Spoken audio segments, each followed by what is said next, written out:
What's up? What's going on, my good people? Welcome back to Rhonda's Real Talk, where people come for the food, but they stick around for the conversation. And before we get into this food, I want to ask that you like, comment, and subscribe. All right, y'all. Today, I'm having a spicy garlic butter pasta. And I'm ready to tear this up. Oh, it's still nice and hot. Yes. Can y'all see that, Steve? Of course, I'm gonna drop something. You already know. Let me, I dropped y'all bite, my bad. I'm sorry. There we go.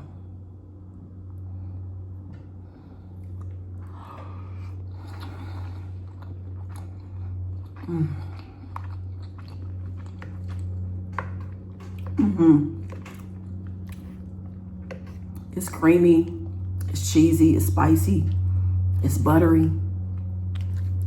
Yes. Let me give y'all another bite. Got mushrooms in there, onions.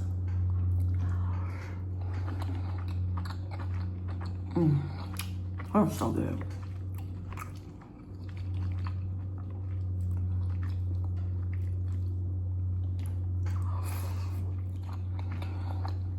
Y'all, one weekend, me and Honey was chilling. We was laying in the bed watching TV.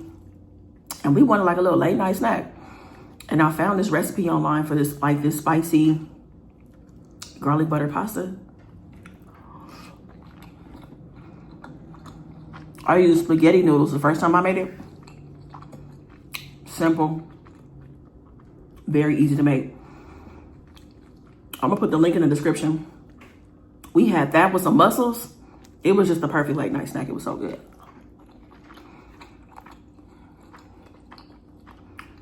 Let me slow down. Let me savor the moment. This would be good with some shrimp in it, chicken.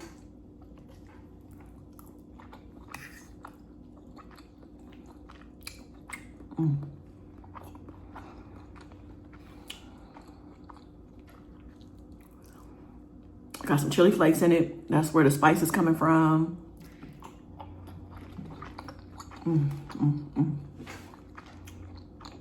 I gotta slow down. I'm smashing.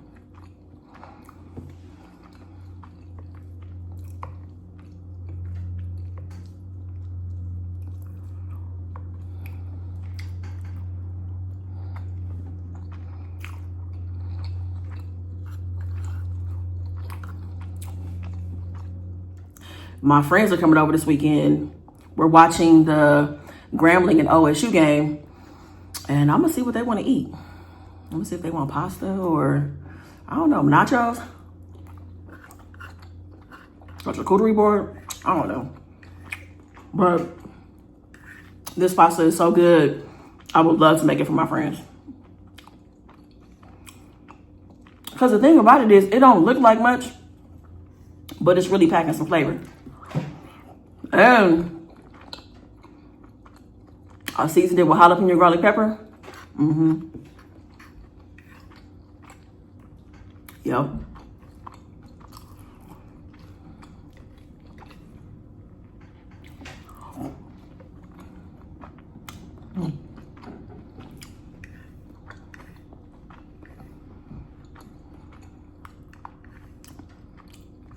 Because I don't know, I just wasn't in the mood for like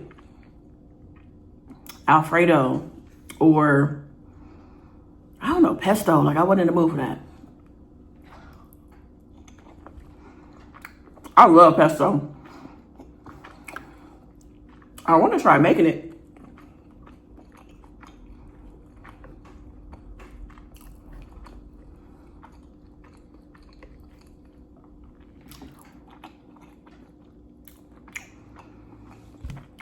I love mushrooms so much, y'all. I need to hit up some of the Asian markets so I can get a variety of mushrooms. I want to make like a soup.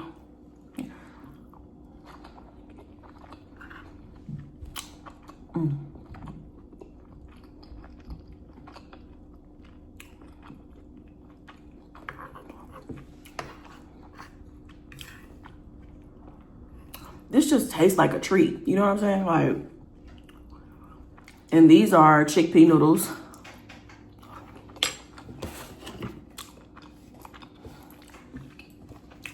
she's up. Simply Nature, non-GMO, gluten-free, 19 grams of protein per serving. I got this from Aldi. You got iron in it, potassium, 11 grams of fiber. So yeah.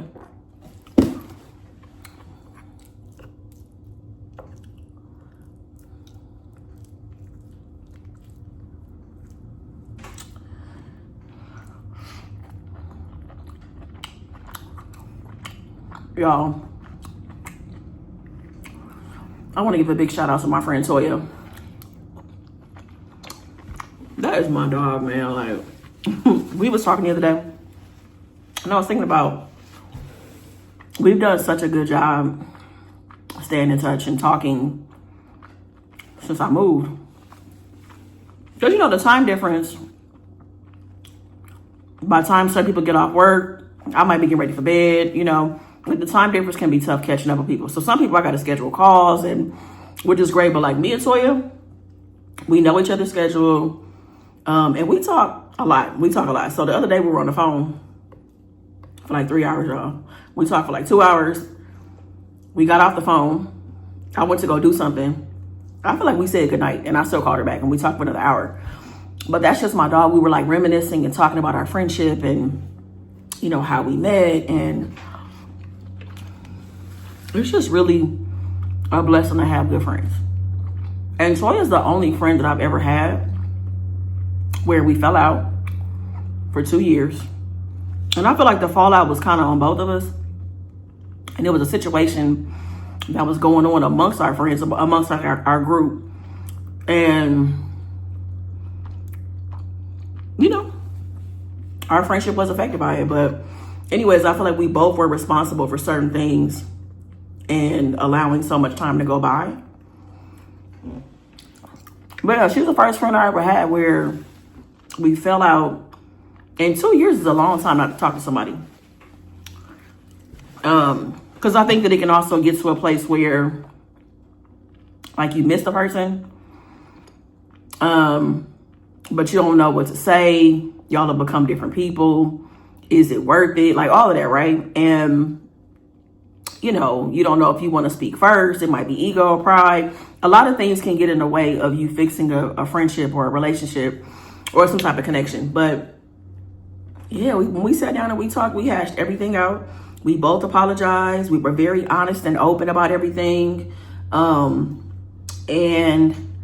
you know, the relationship also, there was a possibility that we wouldn't have been close again. You know what I'm saying? Like, we could have been friends, or maybe even associates, people that were cool, but not the way that we used to be.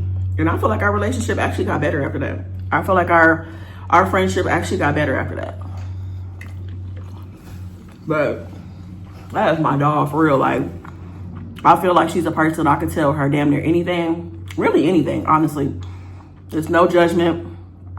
Like, no judgment at all. This is a very open, safe place to say whatever I need to say. And she gives really good advice. Really good advice. A really good listener. Really consistent. You know, she's very consistent. And she's always been like that. You know, I was telling her, I was like, man, so I met her through one of my exes, right? And if we never would have met because of that relationship, I just don't see how our paths would have crossed. You know, we both were in LA, you know, hanging out, doing this, doing that. But it's like our group of friends didn't overlap like that. And I just don't think that we were at a lot of the same places at the same time. So I don't think we would have met. I don't think so. And I'm just really glad that we were able to establish our own friendship while I was in that relationship. You know what I'm saying? So, like, it wasn't awkward or weird or anything like that, that we continued being friends once that relationship was over. It wasn't weird at all because of the relationship and the connection that we established while I was in that relationship. It wasn't strange. But yeah, like, that's my dog. And I was telling her, I'm like, what if that relationship, the whole purpose of that relationship was so that we can meet each other? I don't know. But yeah, that's my dog. So shout out to Toya. she's one of my friends that flew in to surprise me when we had our documentary screening out here. What was that? February of 2023. So she flew out here to surprise me and be here and support me, and she's just a good friend. So when I have all these different like topics and situations, y'all, that I address on the channel, when I really emphasize like good friendship, like a good friend is so hard to come by. And I will say, even though I'm talking about Toya right now, because again, like, shout out to you. I love you and I appreciate you and our friendship and everything. I have quite a few good people in my life, like really good friends. Like I really do. And I'm so grateful. It's so good to be in this season of life, you know? Because like looking back, I'm sure there are times when I wasn't that good of a friend. And I've definitely had people around me that weren't good friends. They weren't. Sometimes inconsistent. And really they was an op, honestly. Some people just straight up ops, like for real.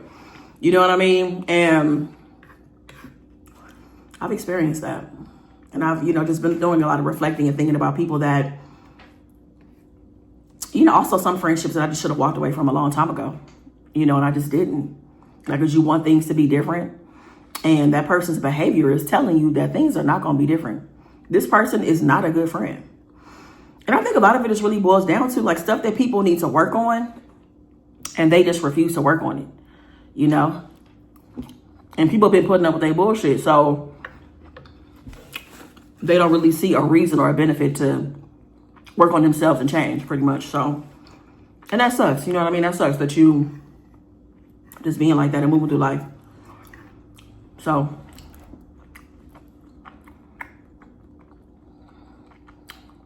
I'm feeling kind of full, y'all.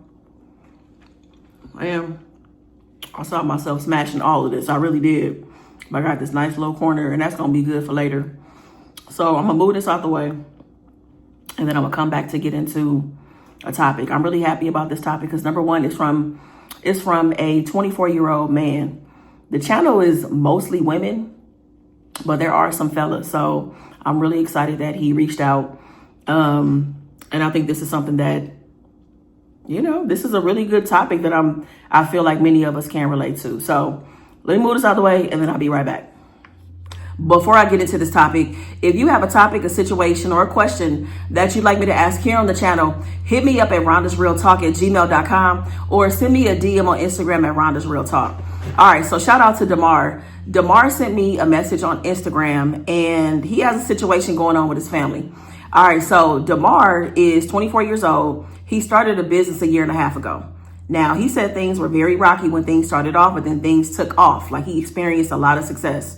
So in all of this, he was moving in silence. Like he didn't tell his friends and family about his plans. He, was just trying to figure out what he wanted to do with his life. He dropped out of school.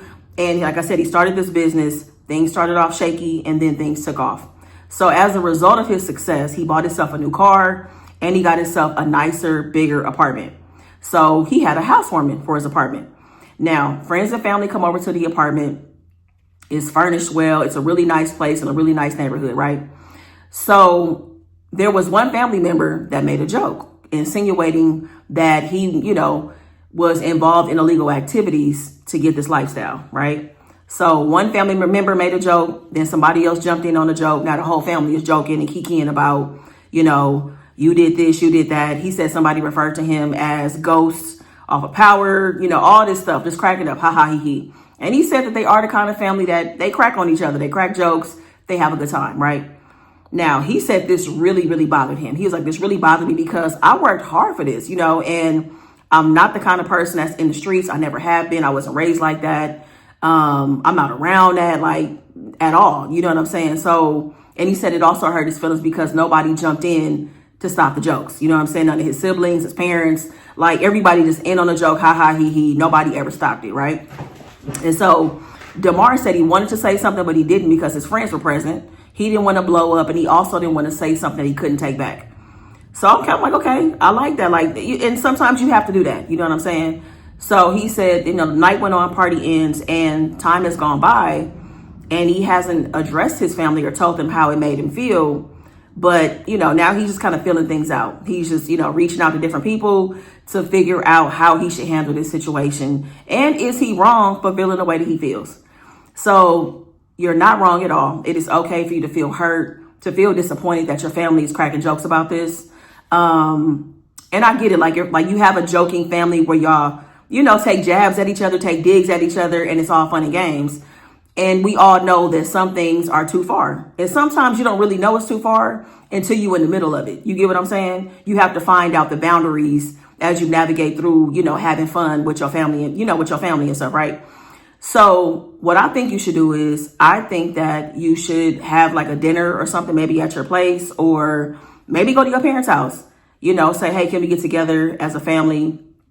And for everybody that was involved, and sit around and talk about the situation. Like, I think that it is important that you tell them how this made you feel. They need to know, because they can't guess how it made you feel, especially if y'all are a family that jokes around. You know what I'm saying? So your family needs to be aware that this is a boundary at this point. They need to be aware that it hurts your feelings, and that there should be a boundary in place around this, and that they can't joke like that, about your success, because you have worked hard. You've worked hard and you haven't done anything illegal. You haven't cut corners to get what you have, right? And there's not, like, again, your feelings are 100% valid, but I do think that you owe it to your family to have a conversation so that they know. And I kind of feel like, just based on the way you described your family, I feel like that they're going to be apologetic. They're going to tell you they're sorry for the way they made you feel and that they took things too far. Like, I don't think that it's going to be an issue.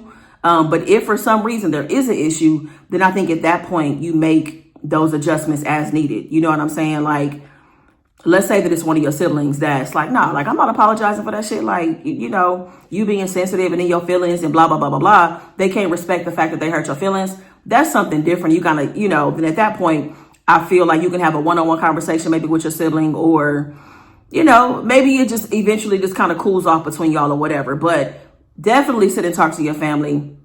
I got to take my hat off to you and say, I really respect the fact that you didn't go off on your family, because when we in our feelings and something is happening, and, for me, when I get in my feelings, I get hot, I turn red, I want to cry, and you held yourself together and you didn't go off on your family. That is huge. That says a lot about your emotional intelligence, being able to keep your composure. That is really important to be able to do. This is something that I feel like is such a good topic, because for me, y'all, I have dropped the ball in so many situations. I feel like where I didn't speak up and say and let someone know how they made me feel, because you got to give people that awareness, because it's like, if they don't know, they can't change the behavior. You know what I mean? Like, they think that if you never tell me that you have a problem with me cracking jokes about certain things, I'm gonna keep on doing it. Right. So you got to put it out there, make it plain, and put it on somebody's radar, so that they can, like, oh, okay, my bad. Like, I'm sorry. Like, I did not, like, I'm really sorry. Like, I didn't know that it hurt your feelings. I'm glad that I know, and it'll never happen again. Right. And I really feel like that's how your family is going to respond. But right now they need to know, because just imagine you have something else. So somebody else comes to your apartment just to stop by and visit. And if they don't know, that may be the first thing they say. They may immediately crack another joke about you being in the streets or doing this and doing that and being in illegal activity, right? So yeah, you got to sit down, you got to make it plain. And I think also be ready to answer their questions, and just keep that boundary in place and keep it there. And I think your family is going to respect it. That's what I think. So this was a good topic. I'm glad that you, reached out, that you asked me. I don't know that I've ever seen you in the comments or anything, Damar, but I'm so glad that you're here, because like I said, I mostly have women in, that are part of the GP fam, but I'm glad that you're here. I'm glad that you reached out, and I hope everything goes well. I think that it's going to be fine. I think things are going to be smooth. Also be prepared, because y'all are a family that kind of like jokes and kikis with each other. Be prepared for people to kind of be like, oh shit, like, my bad. Like, they might laugh like, damn, like, I'm sorry. Like, that wasn't my intention. And they might be kind of like thrown off by the fact that this actually bothered you. But it's okay that it does bother you. You get what I'm saying? So that's it. That's my, that's how I'm viewing the situation. GP fan, meet me in the comments and, give Damar some suggestions. How should he handle it? Because there might be some people out there that feel like, don't say nothing. Your family should know better, you know what I'm saying, than to say something like that about you. If you weren't raised like that and they know you're not in the streets, Why do all that? So there may be somebody in the comments that feels like that. So y'all let me know, like, how should Damar handle this situation? Should he do something differently than what I suggested? Should he do a little bit more? Yeah, just let me know what y'all think. So that's it, y'all. That is the video. And if you want to try the sauce for this pasta that I made, be sure to check out the description. I will see y'all again very soon. Meet me in the comments. Make the best of the day. Be good to yourself, y'all. Peace.